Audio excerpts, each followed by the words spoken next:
Hello बाळको, स्वागत है तमाરું આપણા વિડિયો લેક્ચર સવર્ગ સંયોજન. સવર્ગ સંયોજનોના આ વિડિયોની અંદર આપણે હવે શીખવાના છીએ સ્ફટિક ક્ષેત્રવાદ. આપણે આની પહેલાના વિડિયોમાં જે લાસ્ટ ટોપિક શીખ્યા હતા એમાં હતું સંયોજકતા બંધનવાદની મર્યાદા. સંયોજકતા બંધનવાદથી સંયોજનનો કલર કેવો છે એ નથી ખબર પડતી.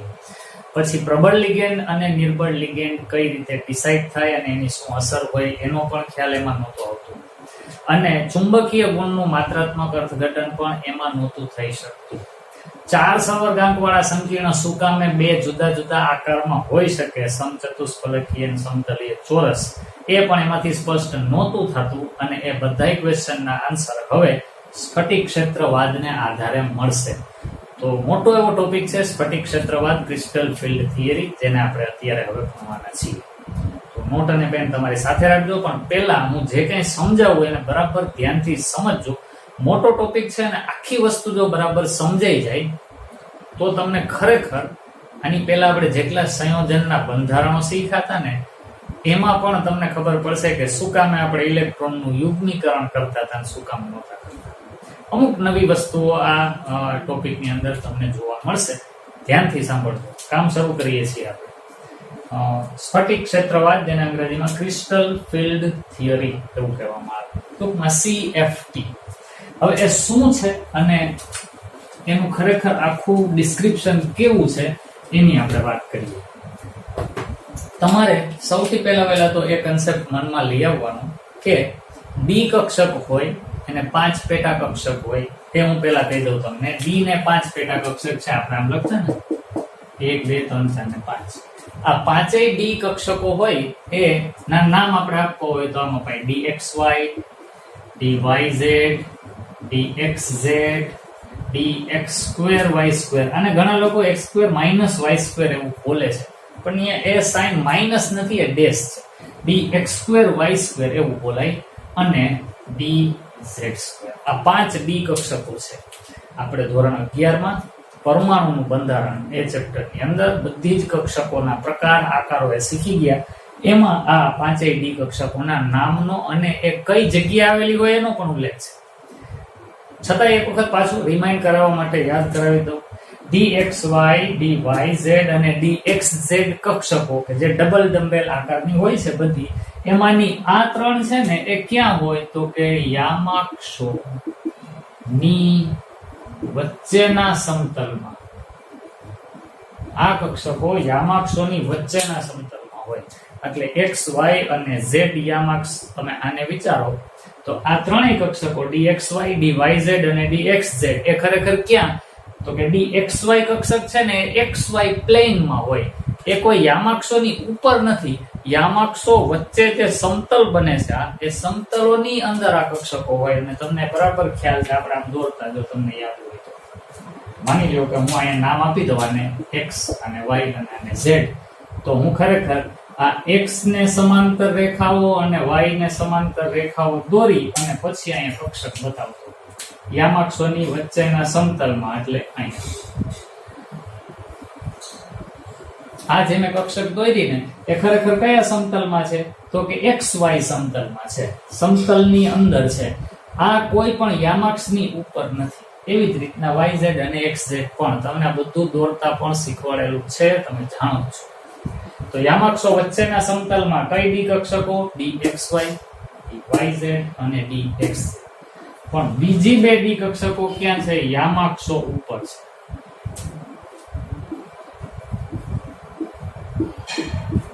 યામાક્ષો ઉપર જ. માની લો કે હું એમ કહું કે x, y અને z છે, તો મારે dx2y2 કક્ષક બતાવવી હોય તો આ x અક્ષને સમાંતર હું રેખાઓ દોરી લઉં, y અક્ષને સમાંતર રેખાઓ દોરી લઉં અને યામાક્ષોની ઉપર કક્ષક બતાવી છે એટલે યામ આવે. આ x યામાક્ષ ઉપર આવી અને બીજી કક્ષક આ y યામાક્ષ ઉપર. આ બેનો ફેર છે. આ dxy છે, આ dx2y2 છે. આ ક્યાં છે તો કે યામાક્ષોની વચ્ચેના સમતલમાં છે. જ્યારે આ જુઓ યામાક્ષોની ઉપર છે. અહીંયા લાલ લીટીઓ એ યામાક્ષો છે. આમાંનું એક કોઈ લોબ યામાક્ષો ઉપર નથી. જ્યારે અહીંયા કાળી લીટી યામાક્ષ છે અને જો આ બધાય લોબ યામાક્ષોની ઉપર જ છે. તો આટલો ડિફરન્સ છે આ બેમાં. 3 કક્ષકો એવી કે જે યામાક્ષોની વચ્ચેના સમતલમાં છે અને 2 કક્ષકો એવી કે જે યામાક્ષો ઉપર આવેલી છે. આટલી વાત મનમાં રાખી અને હવે આપણે સ્ફટિક ક્ષેત્રવાદ શીખવાનું શરૂ કરીએ. સૌથી પહેલું સ્ફટિક ક્ષેત્રવાદમાં એવું માનવામાં આવે છે, આમાં પણ ધારણા તો આવી છે, સ્ફટિક ક્ષેત્રવાદમાં એવું માનવામાં આવે છે કે ધાતુ આયન અને લિગેન્ડ વચ્ચે સ્થિર વિદ્યુતીય બળ એટલે કે એક પ્રકારનો આયોનિક બંધ છે. ખરેખર તમે જાણો છો કે સવર્ગ સહસંયોજક બંધ છે, પણ છતાંય આ કન્સેપ્ટ એવું ધારે છે કે ધાતુનો આયન અને લિગેન્ડ વચ્ચે સ્થિર વિદ્યુતીય આકર્ષણ, જેને તમે આયોનિક બંધ કહો છો, એવો આયોનિક બંધ છે. આગળ વાત કરીએ, ધાતુ આયન એને 5d કક્ષક હોય, 5d કક્ષકો સમશક્તિ હોય, જેને અંગ્રેજીમાં ડિજનરેટ ઓર્બિટલ્સ એવું કહેવાય. dxy, dyz, dxz, dx2y2 અને dz2. આ 5 કક્ષકોની શક્તિ સમાન હોય. તો અત્યારે હું સૌથી પહેલા માની લ્યો કે મારી પાસે એકલો ધાતુ આયન છે, મેટલ, તો એની 5d કક્ષકો અત્યારે મેં દોરી. આ ઉર્જા દર્શાવતો અક્ષ છે, એમ સમજો ને. તો અત્યારે 5ની શક્તિ સમાન છે. આ બધી કક્ષક અહીં આવી ગઈ, dxy, dyz, dxz, dx2y2, dz2. આ 5 લીટી કેવી છે? 5 ડી કક્ષક છે. ત્યારે જ્યારે એકલો ધાતુ પરમાણુ કે આયન હોય ત્યારે. હવે એ ધાતુ પરમાણુની આજુબાજુ કદાચ ઋણ આયનો ગોઠવાય, આયોનિક સંયોજન બને, તો આની આજુબાજુ ઋણ વિદ્યુતનું એક વાદળ સર્જાઈ જાય. એવી કન્ડિશનમાં આ 5 કક્ષકોની શક્તિ સમાન જ રહે છે. હવે એ કેવી થાય એ હું તમને બતાવું. માની લ્યો કે આ આપણી ધાતુનો પરમાણુ કે આયન અને એની આજુબાજુ ઋણ વીજભારનું ક્ષેત્ર. આ તો આપણો સ્વતંત્ર પરમાણુ અને આ પરમાણુની આજુબાજુ આ શું આવ્યું? ઋણ વીજભારિત ક્ષેત્ર. ત્યારે આ 5ની શક્તિ સમાન રહે, પણ થોડીક વધી જાય એની એનર્જી. એટલે આનો લીટો થોડોક આમ કરી અને અહીંયા 5d કક્ષકો હું બતાવું છું. 5ની શક્તિ સમાન જ છે, આના કરતા થોડીક વધુ બતાવેલી છે, પણ 5ની શક્તિ સમાન જ છે હજી પણ. અહીંયા ઋણ વીજભારિત ક્ષેત્રથી ઘેરાયેલું હોય ત્યારે પણ હવે નવીન વાત હવે શરૂ થાય છે. જ્યારે આ ધાતુ આયનની આજુબાજુ લિગેન્ડ જોડાવા આવે ત્યારે આ 5ની શક્તિ સમાન રહેતી નથી. એ કક્ષકોની શક્તિમાં વિભાજન થાય. એટલે કેવી રીતના? તો જોઈએ, ધ્યાન દેજો બરાબર. આ 5d કક્ષકોની શક્તિનું વિભાજન લિગેન્ડ આવે પછી થાય. એટલે હવે હું એવું બતાવું છું કે આ મારી ધાતુ, એની આજુબાજુ હું અત્યારે 6 લિગેન્ડ ગોઠવી દઉં. અષ્ટફલકીય સંકીર્ણ છે એવું હું માનું છું, એટલે અહીંયા મેં 6 લિગેન્ડ ગોઠવ્યા. આ બધામાં L લખ્યું એટલે સમજવાનું એ લિગેન્ડ છે. તો હવે 6 લિગેન્ડ જ્યારે હાજર હોય ને ત્યારે અમારી 5d કક્ષકોની શક્તિ જે સમાન હતી એ સમાન રહેતી નથી. એ કક્ષકોની શક્તિમાં વિભાજન થાય. વિભાજન કેવું?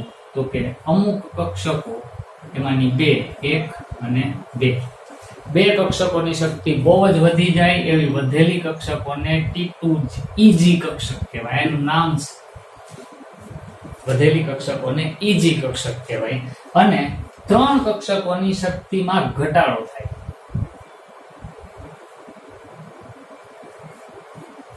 એને T2G કક્ષક. ફરીથી એક વખત 5d કક્ષકોની શક્તિ પહેલા સમાન હતી. એકલો ધાતુ પરમાણુ હતો ત્યારે એની આજુબાજુ ઋણ વીજભારિત આયનો ગોઠવાય ત્યારે એ 5ની શક્તિ સમાન જ રહેતી હતી. પણ જ્યારે આની આજુબાજુ લિગેન્ડ ગોઠવવા આવે ત્યારે આ 5ની શક્તિ હવે સમાન રહેતી નથી. એમાંથી 2 કક્ષકોની શક્તિ વધી જાય, 3 કક્ષકોની શક્તિ ઘટી જાય. આવું શું કામે થાય? ત્યાંથી આપણી હવે વાત શરૂ થઈ છે. જુઓ, આમાં એવું માનો કે આપણી પાસે જે કંઈ ધાતુ આયન છે એની ડી કક્ષકો 5 કઈ રીતના ગોઠવાયેલી છે? તો કે એમાંની 3 એવી છે કે જે યામાક્ષોની વચ્ચેના સમતલમાં ક્યાંક ક્યાંક છે. યામાક્ષો વચ્ચેનું સમતલ એટલે DXY સમતલ, YZ સમતલ અને XZ સમતલમાં 3 કક્ષકો છે. પણ બે એવી છે કે જે યામાક્ષોની ઉપર જ છે. હવે યામાક્ષ ઇમેજિન કરો, આ X, આ Y અને આ Z, આ 3 યામાક્ષો થયા.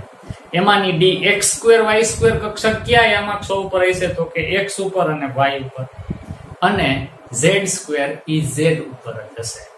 હવે લિગેન્ડ આજુબાજુથી જોડાવા આવે અષ્ટફલકીય સંકીર્ણને વિચાર કરો તો આમ બધું તમારે ઇમેજિન કરવું પડશે બાળકો, ખાલી સાંભળીને ગોખવાથી કામ નહીં થાય. ઇમેજિન કરો કે આ આપણી 3 યામાક્ષો છે, આવી રીતના. આ ઉપર છે એ Z, આ તમારી બાજુ આવે એ Y, અને આ આડી કાળી માર્કર છે એ X. હવે તમે ઇમેજિન કરો કે અષ્ટફલકીય સંકીર્ણ હોય તો લિગેન્ડ કેવી રીતે ગોઠવાયેલા છે. જુઓ તો અષ્ટફલકીય સંકીર્ણમાં લિગેન્ડ 4 એક સમતલમાં હોય, 1, 2, 3 અને 4. એક લિગેન્ડ ઉપર હોય ને એક લિગેન્ડ નીચે હોય. આવું આપણે દોરતા, જો તમને યાદ હોય તો. અહીં જે દોરેલું છે ને એ જ મેં બતાવ્યું. આમ આપણે રાખતા પછી એમાં આ 4 એક સમતલમાં, એક ઉપર ને એક નીચે. હવે બનશે એવું બાળકો કે આ જે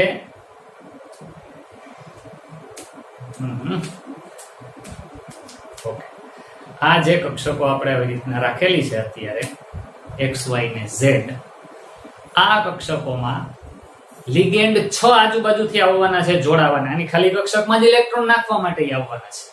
હવે ઇમેજિન કરો કે જે કક્ષકો યામાક્ષો ઉપર અહીંથી લિગેન્ડ આવતો હોય તો આ યામાક્ષો ઉપરની કક્ષક અને આ લિગેન્ડ એકબીજાની એક જ લાઈનમાં આવ્યા તો એમની વચ્ચે અપાકર્ષણ થાય. એવી જ રીતના અહીંથી કોઈ લિગેન્ડ આવ્યો તો એ પણ અપાકર્ષણ કરશે, ઉપરથી આવેલો લિગેન્ડ એ અપાકર્ષણ કરશે.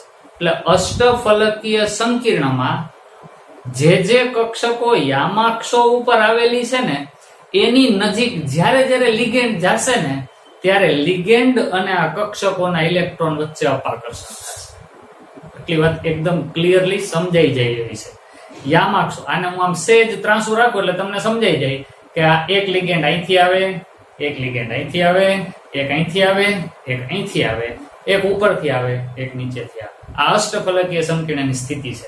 હવે એ 6 લિગેન્ડ યામાક્ષો ઉપર જ આવ્યા અને એવું થવાને પરિણામે યામાક્ષો ઉપર જે કક્ષકો છે એને અપાકર્ષણને કારણે એની ઉર્જા વધે. તો યામાક્ષો ઉપર કઈ કક્ષક છે ભાઈ? હમણાં લખ્યું હતું DX2Y2 અને DZ2. એટલે ટોટલ કેટલી કક્ષકો યામાક્ષો ઉપર છે? 2. તો એ 2 કક્ષકોની ઉર્જા વધશે. કઈ DX2Y2 અને DZ2, આ 2 કક્ષકોની ઉર્જા વધશે. એટલે 5 માંથી જે 2 કક્ષકોની ઉર્જા વધી, જો આ, અને એને હવે શું નામ આપવાનું? EG. આ સિસ્ટમ છે, એનું નામ આપવાનું EG. તો 5 માંથી 2 કક્ષકોની ઉર્જામાં વધારો થયો. કારણ શું? તો કે લિગેન્ડ અને આ કક્ષકો વચ્ચે થતું અપાકર્ષણ એટલે વધી. પણ જે કક્ષકો યામાક્ષોની વચ્ચેના સમતલમાં છે એને તો કઈ લિગેન્ડ નડતા નથી, કારણ કે લિગેન્ડ તો યામાક્ષો ઉપર આવ્યા. યામાક્ષો વચ્ચેના સમતલમાં રહેલી કક્ષક અને લિગેન્ડ વચ્ચે કઈ બહુ ખાસ અપાકર્ષણ થતું જ નથી. પરિણામે એવી કક્ષકોની શક્તિ ઘટે. યામાક્ષો ઉપર હતી એને અને લિગેન્ડ વચ્ચે અપાકર્ષણ થતું હતું એટલે એ કક્ષકોની શક્તિ વધતી હતી. પણ યામાક્ષો વચ્ચેના સમતલમાં જે કક્ષક છે એને અને લિગેન્ડને અપાકર્ષણ થતું નથી એટલે એની શક્તિ ઘટે. યામાક્ષો વચ્ચેના સમતલમાં કોણ? DXY, DYZ અને DXZ, એવી 3. એ 3 ની શક્તિ ઘટે. એ ઘટેલી શક્તિ વાળી 3 અહીં બતાવી અને એનું નામ T2G એવું પાડવાનું. આ સિસ્ટમ છે, નામ યાદ રાખજો. હવે ભૂલ ના પડે એટલા માટે કેટલાની શક્તિ વધે છે? 2 ની. શું કામે? તો કે યામાક્ષો ઉપર છે. કઈ DX2Y2 અને DZ2. એનું નામ શું? તો કે EG. 2 કક્ષકોની શક્તિ વધે, એનું નામ એ 2 અક્ષરનું EG. 3 કક્ષકોની શક્તિ ઘટે. કઈ DXY, DYZ અને DXZ. 3 કક્ષકો, એનું નામ T2G. 3 અક્ષર. EG 2 અક્ષર, T2G 3 અક્ષર. અષ્ટફલકીય સંકીર્ણમાં D કક્ષકો જે સમાન શક્તિ વાળી હતી પણ લિગેન્ડ ના આવવાથી આ કક્ષકોની શક્તિ સમાન ન રહેતા એનું વિભાજન થયું. હવે એનું વિભાજન જે થયું ને એને જરાક ઓબ્ઝર્વ કરીએ. આ માની લો કે એની વચગાળાની ઉર્જા દર્શાવતી લાઈન છે, આ ઉર્જા દર્શાવતી અક્ષમાં આવે અને બેરી સેન્ટર. હવે તમે જોશો એક વસ્તુ માર્ક કરો કે આ બેરી સેન્ટર થી આ જે બે કક્ષકોની ઉર્જા વધી ને ઈ ગેપ જુઓ તો આ એ મોટો છે આના કરતા, આ ગેપ નાનો છે. જો આ ડિસ્ટન્સ મોટું છે, આ નાનું છે. એ ભૂલથી નથી, મેં ઈરાદાપૂર્વક લખ્યું છે, કારણ કે આ બે કક્ષકોની ઉર્જામાં જાજો વધારો થાય છે, ત્રણ કક્ષકોની ઉર્જામાં થતો ઘટાડો પ્રમાણમાં ઓછો છે. હવે મૂળ વાત, એક શબ્દ આવે છે હવે નવો, ધ્યાન દેજો. સમશક્તિ કક્ષકોનું વિભાજન થયું કોના કારણે? લિગેન્ડ ને કારણે. તો લિગેન્ડ ને કારણે સમશક્તિ ડી કક્ષકોના વિભાજનને સ્ફટિક ક્ષેત્ર વિભાજન એવું કહેવાય. શબ્દ બોલું છું, સ્ફટિક ક્ષેત્ર વિભાજન, અંગ્રેજીમાં ક્રિસ્ટલ ફિલ્ડ સ્પ્લિટિંગ. ફરીથી, લિગેન્ડના આવવાને કારણે સમશક્તિ એવી ડી કક્ષકોની શક્તિમાં થતા વિભાજનને સ્ફટિક ક્ષેત્ર વિભાજન અથવા ક્રિસ્ટલ ફિલ્ડ સ્પ્લિટિંગ કહેવાય. અને એ વિભાજનની ઉર્જાનું જે માપ છે, એટલે અહીંથી શરૂ કરીને અહીંયા સુધીનું, એને કહેવાય સ્ફટિક ક્ષેત્ર વિભાજનની ઉર્જા. Crystal field splitting energy, crystal field splitting energy, CFSE. એને લગતી ડિટેલમાં ચર્ચા, એનું ફોર્મ્યુલા એ બધું પણ આપણે શીખશું, નીટ અને જેઈ લગતી ડિસ્કશન કરશું ત્યારે. અત્યારે નામ યાદ રાખો. ડી કક્ષકનું લિગેન્ડને કારણે વિભાજન થાય છે ત્યારે એ વિભાજનની ઉર્જાને, આટલી એનર્જીને કહેવાય ક્રિસ્ટલ ફિલ્ડ સ્પ્લિટિંગ એનર્જી, ગુજરાતીમાં સ્ફટિક ક્ષેત્ર વિભાજન ઉર્જા. અને આ કયા સંકીર્ણની વાત છે ભાઈ? 6 લિગેન્ડ આવ્યા એવા, એટલે અષ્ટફલકીય સંકીર્ણ.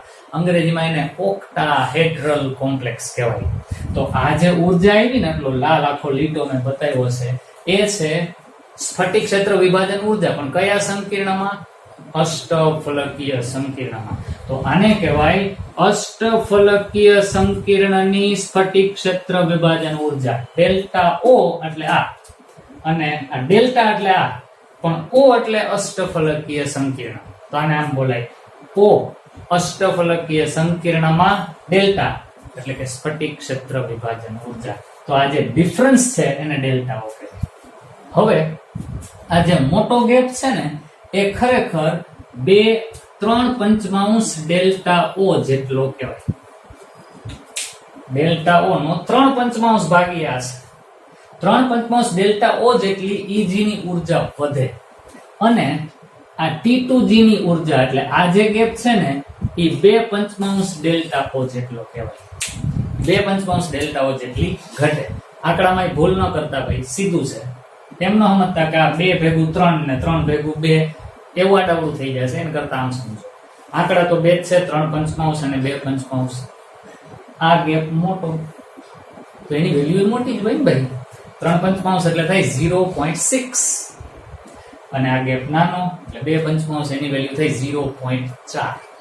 તો 0.6 મોટું, 0.4 નાનું. એ રીતના યાદ રાખશો એટલે આંકડામાં ભૂલ નહીં પડે. તો હવે અહીંયા એવું કહી શકાય કે ઈજી કક્ષકોની ઉર્જા 3/5 ડેલ્ટાઓ જેટલી વધે અને T2G કક્ષકોની ઉર્જા 2/5 ડેલ્ટાઓ જેટલી ઘટે. અહીં સુધીનું ક્લિયર? હવે આગળ જઈએ. હવે આગળનો એનથી વધુ ઇમ્પોર્ટન્ટ કન્સેપ્ટ હવે જોઈએ છીએ. આપણે એવું કહીએ છીએ કે સ્ફટિક ક્ષેત્રનું વિભાજન થયું, લિગેન્ડ આવ્યા ત્યારે. એની ગેરહાજરીમાં આ વિભાજન ન થાય. હવે આગળ એવું આપણે ઉમેરીએ કે આ ડી કક્ષકોનું વિભાજન લિગેન્ડ કરે એને આપણે ડેલ્ટા ઓ કહીએ, તો શું કોઈ ધાતુ સાથે ફલાણો લિગેન્ડ જોડાવા આવે ત્યારે જેટલું ડેલ્ટા ઓ ની વેલ્યુ હોય, શું એટલી જ ડેલ્ટા ઓ ની વેલ્યુ પૂછડા કે ઢીકડા લિગેન્ડ આવતા હોય ત્યારે હશે? તો ક્વેશ્ચન થાય. તો હવે એના આન્સર ઉપર જઈએ. વાત એવી છે બાળકો કે બધા જ લિગેન્ડ ડી કક્ષકોનું વિભાજન એક સરખી રીતે કરતા નથી.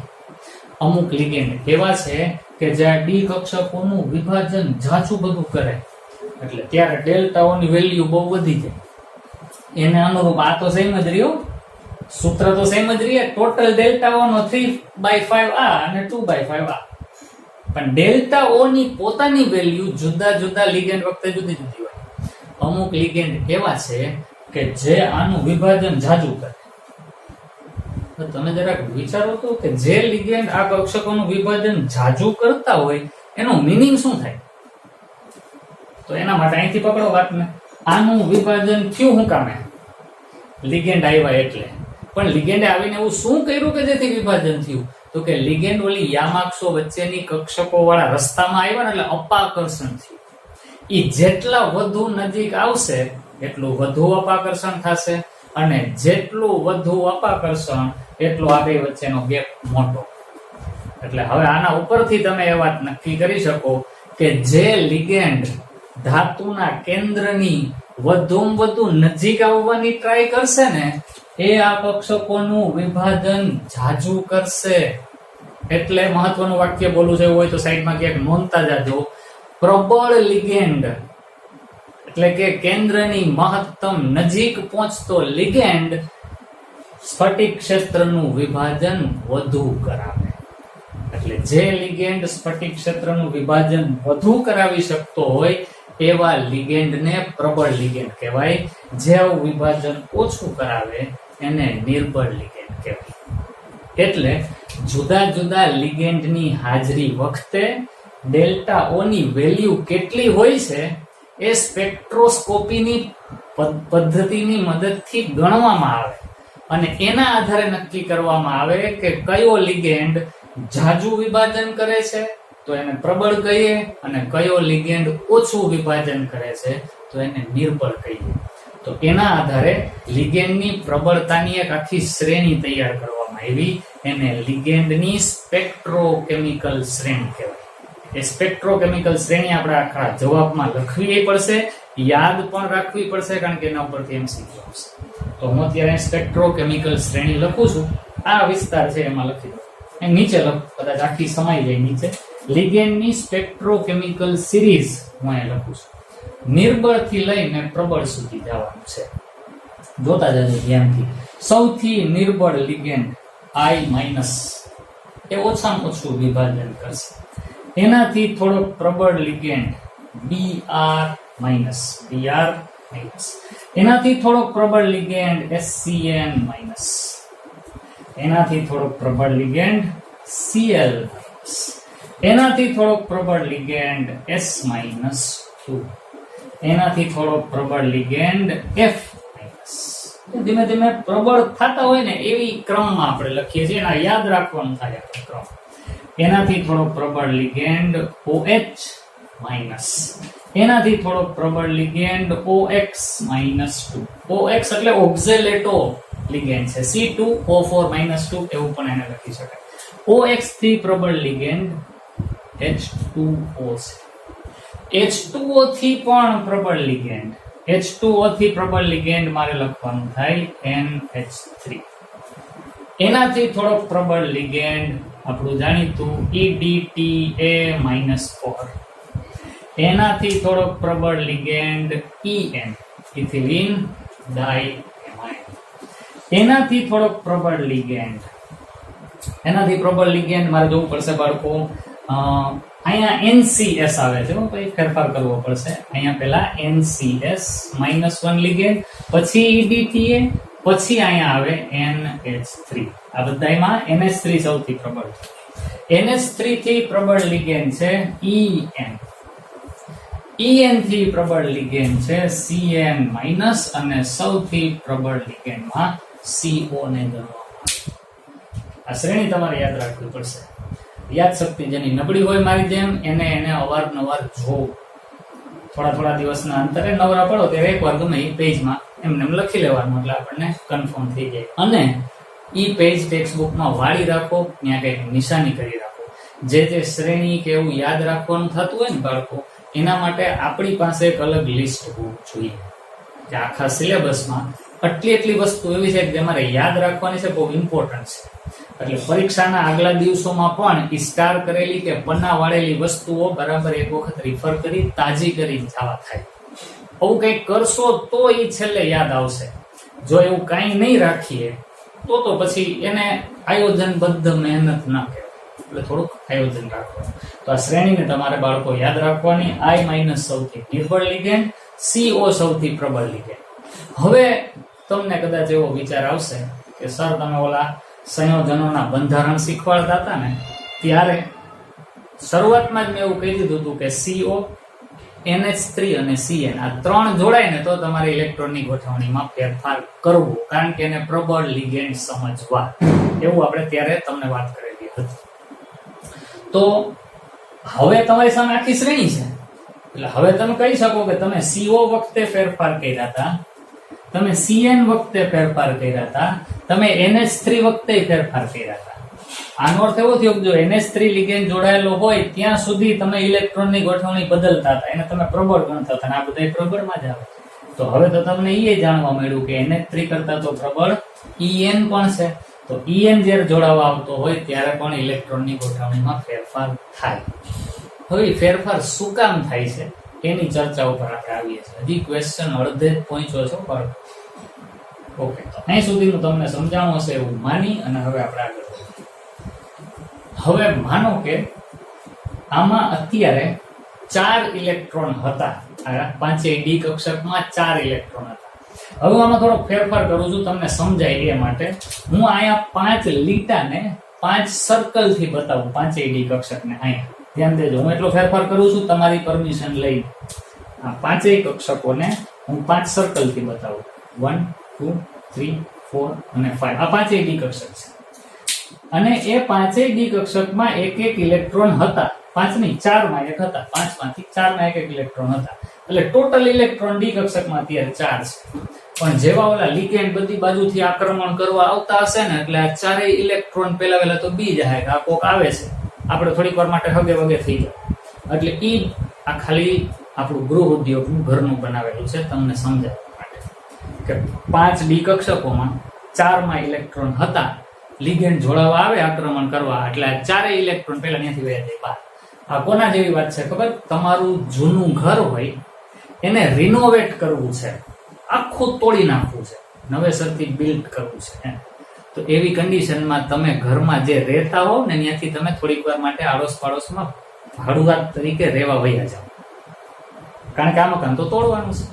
પછી એ મકાન તૂટશે, નવેસરથી પાછું બનશે. પછી તમારા બધાય મેમ્બરને જુદા જુદા રૂમ એલોટ કરવામાં આવશે કે બેટા આ રૂમ હવે તારો, તને વાંચવામાં કોઈ ડિસ્ટર્બ ન કરે એના માટે તને પર્સનલ રૂમ, આ રૂમ દાદીમાનો, આ રૂમ મમ્મી પપ્પાનો. એવા આપણે પછી ભાગ પાડીએ નવેસરથી.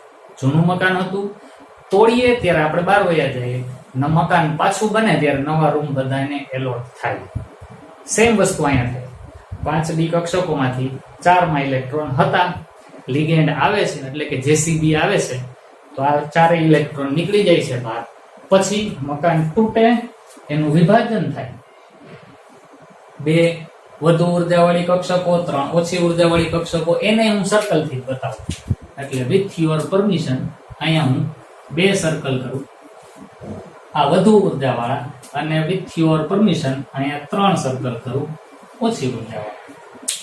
હવે મહત્વની વાત શરૂ થાય કે હવે આ 4 ઇલેક્ટ્રોન કે જે બહાર વયા ગયા હતા, કારણ કે મકાન તૂટી નવું બનતું હતું, એટલે કે કક્ષકોનું વિભાજન થતું હતું, હવે એમાં 4 ઇલેક્ટ્રોન પાછા આવીને ગોઠવવાનું શરૂ કરશે. પણ ઇલેક્ટ્રોન પોતાનો ગુણધર્મ જાળવી રાખશે. શું?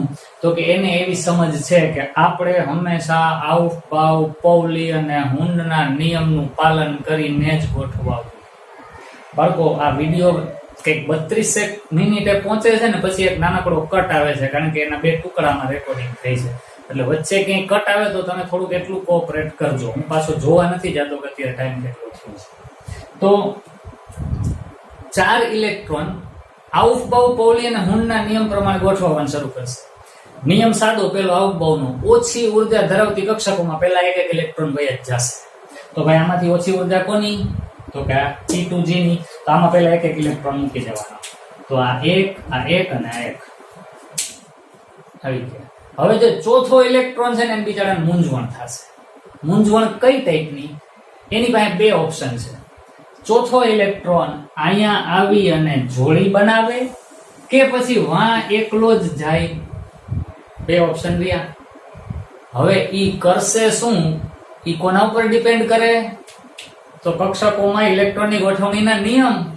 ઓછી ઉર્જાવાળી કક્ષકમાં પહેલા એક એક અને પછી જોડી બને.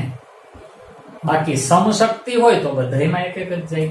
હવે જુઓ, આ પાંચેયની શક્તિ પહેલા સમાન હતી એટલે બધાયમાં એક એક હતો, પણ હવે તો શક્તિનું વિભાજન થઈ ગયું.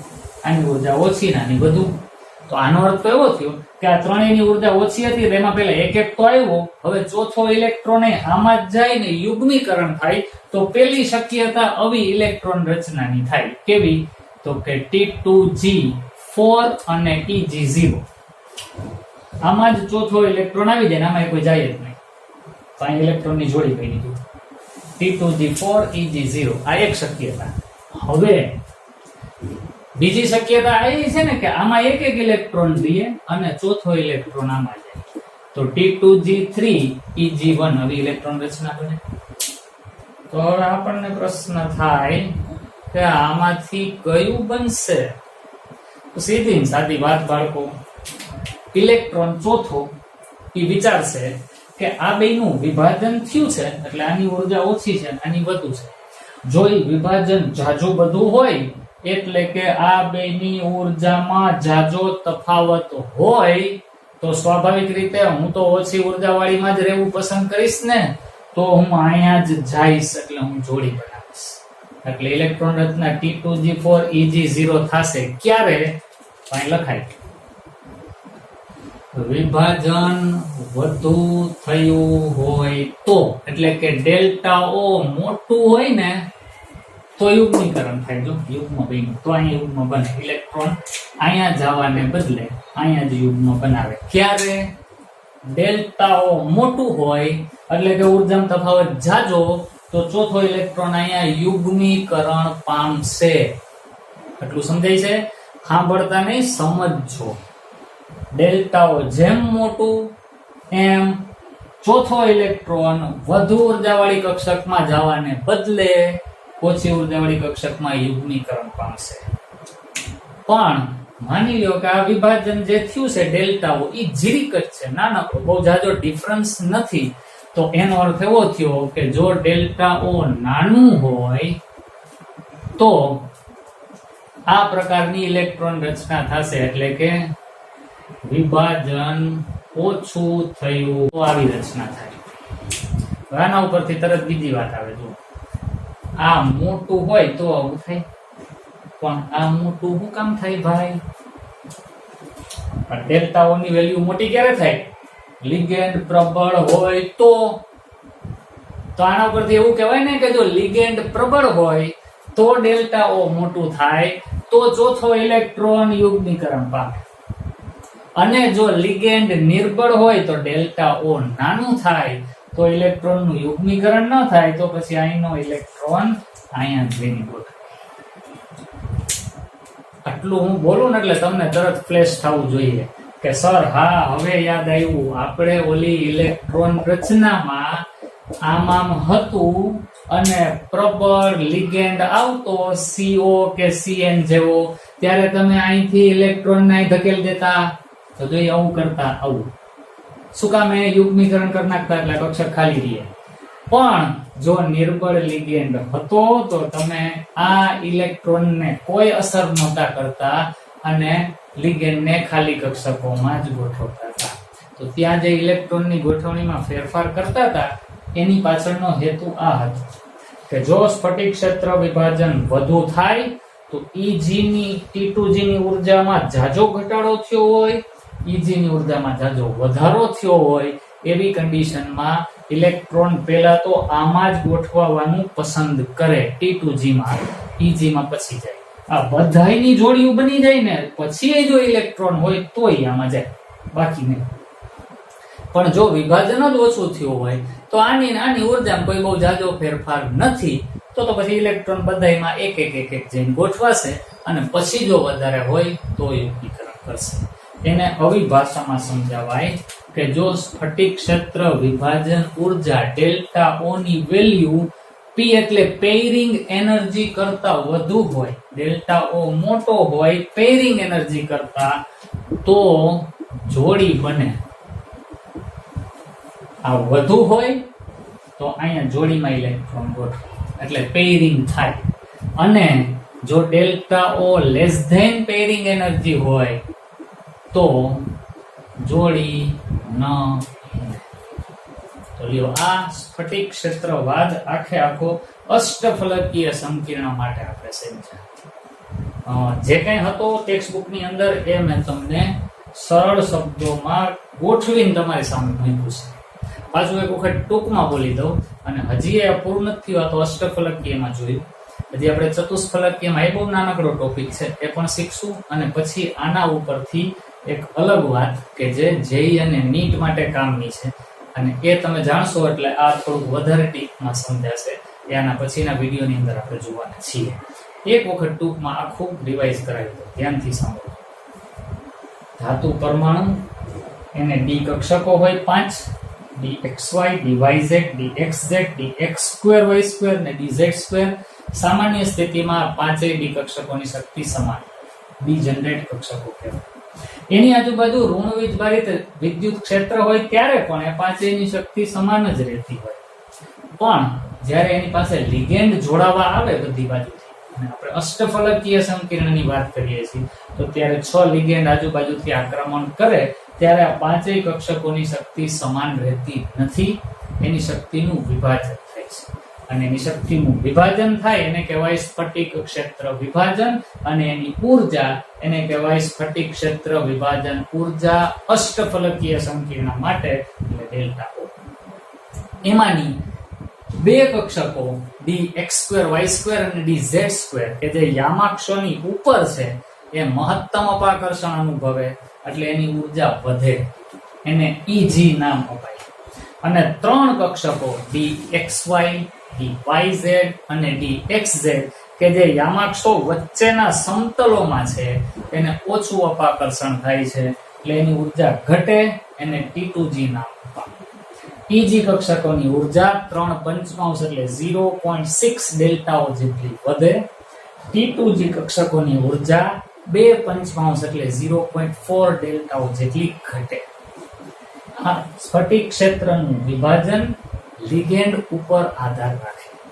કેટલાક લિગેન્ડ કેન્દ્રની મહત્તમ નજીક પહોંચવા પ્રયત્ન કરતા હોય તો મહત્તમ વિભાજન કરશે, એવા લિગેન્ડને પ્રબળ લિગેન્ડ કહેવાય. કેટલાક લિગેન્ડ એટલી નજીક નથી પહોંચી શકતા, વિભાજન ઓછું થશે, એને નિર્બળ લિગેન્ડ કહેવાય. સ્પેક્ટ્રોસ્કોપિક પદ્ધતિથી આ લિગેન્ડની પ્રબળતા અને સ્ફટિક ક્ષેત્ર વિભાજન ઊર્જા ગણી શકાય. એના આધારે લિગેન્ડની પ્રબળતાની એક શ્રેણી તૈયાર થાય, જેને સ્પેક્ટ્રોકેમિકલ સિરીઝ ઓફ લિગેન્ડ કહેવાય. એ શ્રેણી આ. પછી આપણે એવું વિચારવાનું કે ધારો કે ડી કક્ષકોમાં 4 ઇલેક્ટ્રોન હોય અને સ્ફટિક ક્ષેત્ર વિભાજન થયા પછી આ 4 ઇલેક્ટ્રોનની ગોઠવણીમાં પહેલા 3 ઇલેક્ટ્રોન તો ઓછી ઊર્જા ધરાવતી T2g કક્ષકમાં જશે જ, પણ ચોથો ઇલેક્ટ્રોન T2g માં જ યુગ્મીકરણ પામશે કે Eg માં જઈને અયુગ્મિત રહેશે, એનો આધાર ડેલ્ટા ઓ ની વેલ્યુ ઉપર હોય.